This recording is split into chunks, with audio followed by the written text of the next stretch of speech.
What is objective critique of stories? Objective critique is a process of using objective observations and coming to conclusions to determine the meaning found in stories. What does it mean to be objective? Not influenced by personal feelings or opinions. Everyone makes objective observations by virtue of sensing the physical world. Observations are then reported as unbiased facts. So how does this work with story critique? How can we critique things as being objectively good or bad? This is a combination of observations, our knowledge of stories, and the use of critical analysis. First, we make an observation.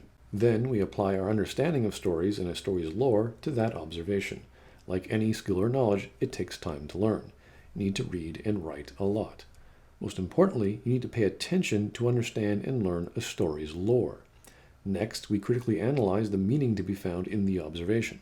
This usually involves acquiring more and more observations and evidence from those observations, and more understanding of a particular element, and then to argue and look for flaws in one's reasoning, which means we are going through a loop of acquiring data, learning from it, and trying to understand it all over again. Finally, we come to the conclusion of whether those observations were constructed and presented well based on their design and expression. For step one, we are observing things. In doing so, we feign our ignorance, or focus only on our senses. We then record what we saw or heard and make sure it focuses only on facts. In step two, we process what we're looking at. We need to have some fundamental knowledge of writing and presenting stories. Some might go the philosophical route using relative theories or disciplines such as structuralism, formalism, positivism, or other aspects of epistemology. Others can focus on media, types of stories, movies, commercials, radio dramas, cinematic video games, but this really just comes down to the subject matter of creative writing. Read a lot of books, experience all the new media you can, talk to lots of teachers, talk to other critics, authors, and artists, and understand at least how some of these things work. Paying attention is more than just observing. There are two parts to this. The first part is at the macro level. We have an understanding of things like clarity, composition, plotting, character, conflict, drama, pacing, showing and not telling, genre, and many other properties and techniques. All of these elements have specific rules on how they operate. For example, genres have specific conventions and tropes. The formula for romance is boy meets girl, boy loses girl, boy gets girl, or boy loses girl. Both eventually give in, or one eventually goes away. Audiences tend to react well to love triangles and happy endings. For detective fiction, you first introduce a murder, introduce all the clues and suspects, and then let the detective solve the case with deductive logic. The murderer is either caught or escapes. So, as there are positive rules or things to follow, so are there negative rules or things not to follow in all of these genres. That's why movies like Transformers are good for their audience. They're designed to be popcorn action blockbusters and don't have much meaning behind them. They follow a pattern of rules that works for their genre. They are sensationalistic. And audience members have certain expectations like melodrama. We can observe this as a standard.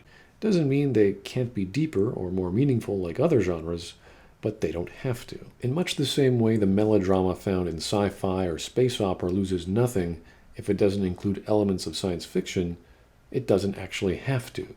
Sci-fi, being a subgenre, can be deeper if the writer wishes to go there.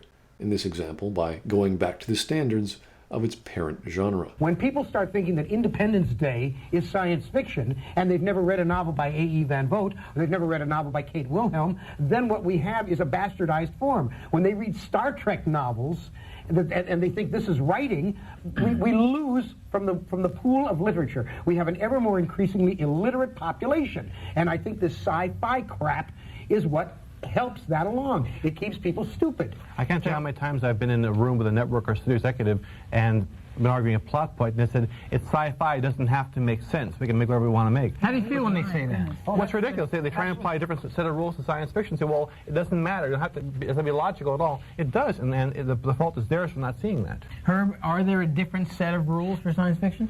I used to sit with a particular writer-producer whom Harlan and I and Yvonne and probably Joe knows very well, since departed, who used to devise ideas for the series by saying, let's see, now we have this alien with 3 eyes. Suppose we do a 4th eye. Or what about two left hands? And I'd say, no, Gene, that really, That's not an idea. That's not an idea. That's like, let's take another gimmick and make it look different. But that's not developing a character. I think that's what's happening today, and that's what is sci-fi. Philip K. Dick's Do Androids Dream of Electric Sheep, which was made into Blade Runner. Basically what it says is, what is the nature of humanity? How do we hurt? Where do we get our strength from? None of this shows up in a film like Independence Day. Right. None of this shows up in a film like Aliens. I'm not talking about the original Alien. I'm talking about the second one that Cameron made. These are what they do in these kinds of films, these sci-fi films. They deal entirely with plot. There is never an examination of the human condition, and the core of science fiction as a thinking tool is the effects of technology on human beings. How will we be affected? How will our lives change? But Harlan, that's the business. The business is to get people into the theaters. And people come to the theaters seeing giant explosions and giant this and giant widescreen this. Those films are made for that reason. They're not made so people will think. But you kill your own audience, Herb. That's the bastardization of the audience. But they're not killing it. $750 million later, they're not killing it. One crucial difference, though, is that a studio could say, you have a very violent, action-oriented mystery over here, and a quiet, thoughtful mystery over there. Sci-fi to them is all the same thing. It doesn't break apart in that fashion. You don't lose anything. You don't have to coarsen something to make it acceptable. That's what they've done because they haven't got the sackle. They haven't got the brains to do it the other way. So 2001 is science fiction. Giant ant movies are sci-fi. That's the difference. Here we go into the way of thinking of called token-type distinctions. We have the idea of the thing, its rules and standards, and the thing itself. Similar to observing an object, we derive properties from that object. For example, a rock is hard. How hard? What type of material is it made of? Well, we then ascribe values to a typical rock. We then look at a similar object, which could be another rock. Does that thing follow these values, or recipe, or formula? If not, does it still establish the effects that the rules of that formula held? Does the idea of a romance story follow the function of a romance story? For example, if there is no love triangle, what other conflict is there? How much more effective would it be if there was one present? In some cases, we can effectively use and analyze the type or idea of a thing at the macro level and the token or instance of elements in an actual story at the micro level. This two-way relationship thus expands our understanding of type and their tokens for what is an effective type of story. We observe more, we learn more, and our formula or standards grow. On the micro level, we look at specific instances of renderings of elements. The more details an object has, for example, let's say a spaceship, the more believable that spaceship becomes. However, that doesn't mean those details make any sense.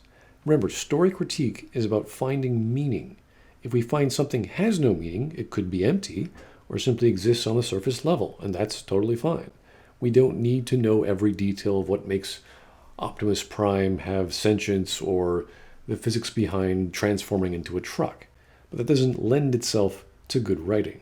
Just writing that is simple, hollow, or at least surface level. Is there sufficient believability? Perhaps it wasn't meant to have meaning, or were there any details essential to the genre or the plot it was being rendered in? Thirdly, we analyze the meaning of all these observations and standards and get fresh perspectives. We sometimes go back to the primary source, getting even more data to determine whether those perspectives or objects even have any value. We find more evidence, we argue some more, and we understand new standards for the form and function of an object. The scene, the character, the genre, whatever. For example, we read a lot of stories in the same genre or previous books in the same series and argue about it with those who have the same observations. We have a common language. Additionally, some rules aren't applicable because they're not essential, based on argument and evidence, of course, or have been subverted and thus expressed in a different way as their effects are replicated. Some of these rules of genre, for example, have been around for millennia. Now, genres are story forms, and more importantly, they are the all-stars of the story world. They are story forms that have been told over decades, centuries, and in some cases, like with myth, thousands of years. So they've already been worked out, and they've been worked out very, very great detail, and they know exactly how their characters work, they know what their themes are, they know how the plot is going to work, and so on. So it's very, very tight. Now, In order to sell to a worldwide audience, you have to use these different genres because this is what the audience is really buying. When an audience goes to see one of the big summer blockbuster films, they may not know it in their head, oh, that's a myth-based film, or that's an action film, or a combination of the two, but they know what they like. And that's what's underneath each one of those stories. Avengers, Dark Knight, so on. These are all just basic story forms, basic genres with a unique skin placed on top. So it's very important, first of all, for the writer to understand what genres they are working in. Fourth, after assessing the token macro and compare it to the type micro, we finally determine what is good or bad based on its function. On the macro level, the function of the work as a whole, be it genre, premise, overarching plot threads, or on the micro level, in this case of Anna Karenina, the characters Anna and Levin enacting their own plots and trying to achieve their plot goals. Objective conclusions come about by understanding the function of things and stories, to whether the instance of that story expresses those things well. In the realm of the imagination, expressing ideas must have boundaries. And in designing anything, the basic rule, or boundary, is the form of a thing follows its function. Let's give a popular example of the spaceship bombers in The Last Jedi found in the opening scene. Questions are raised not because we're just randomly questioning things, but because the existence within the story, the form and function of the bombers, is raising it for us. Let's use Aristotle's 4 causes to analyze the existence and function of these bombers. This is a form of metaphysics on how things come to be, that is, what caused them to be. We can certainly use other tools, but this is fine for our purpose. The material cause, or the physical properties of a thing. What is the substance these things are made of? We can assume they use anti-gravity or some such and can fly through the atmosphere as well as space, as other ships by the rebels can do.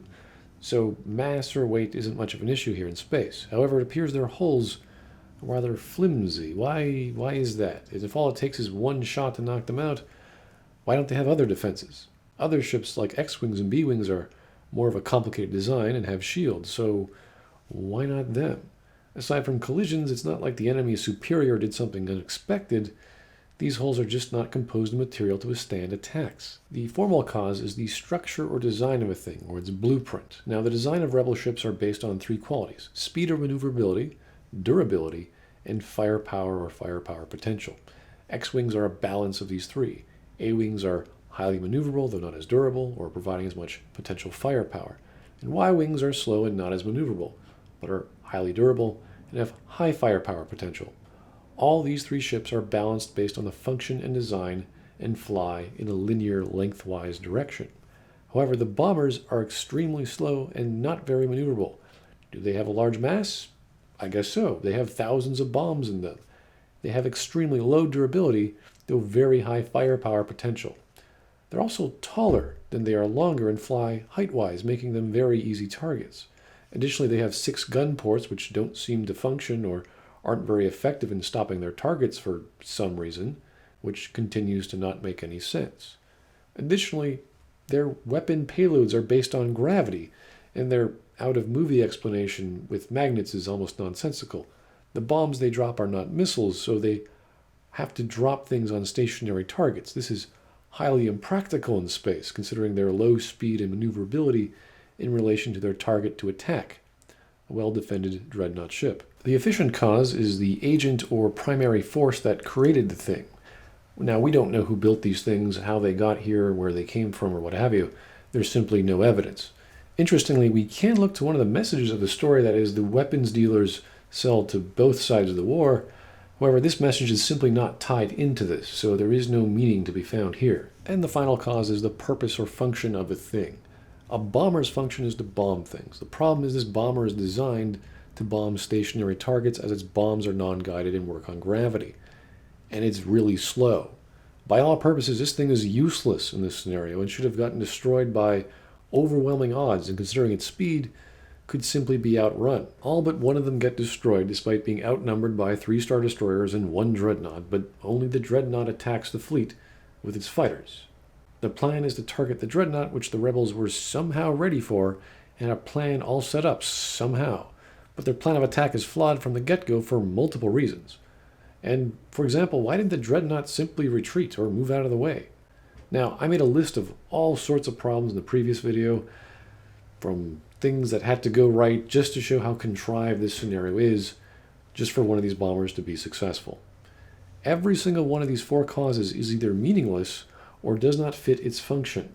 The bombers are poorly designed, they're the wrong tool for the job. Since we can't find any meaning or its design doesn't fit its purpose, we need a new perspective. We need to take a step back. We need more data. How could this type of ship with these characters and this plan possibly destroy a dreadnought it was ill-equipped for? Who would design such a plan? Who would design such a ship?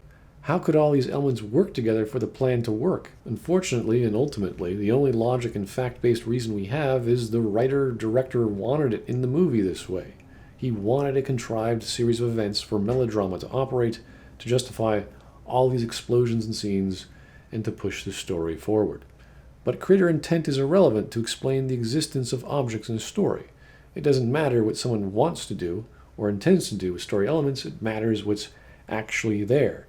What you see and hear is what you get. However, since there is no explanation as to the nature of causes, and the poor function of every ship is nonsensical, along with nearly all characters involved, all we can conclude is this ship and the scenario is forced, ham-fisted melodrama. At best, it is without meaning. At worst, it is completely nonsensical. The function and designs of these ships are objectively bad. This is called bad writing. As I pointed out in another video, there's more to this scene than just the objectively bad bombers. Nearly every element, from the design of the target ship, their functions, components, the operation, the characters, their plots, their actions and reactions, and events thereof are objectively bad too.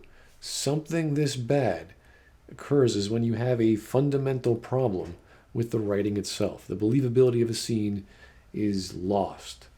Now, you can enjoy this scene if you just turn your brain off and watch the explosions, but we're here to find meaning. That's the point of critique.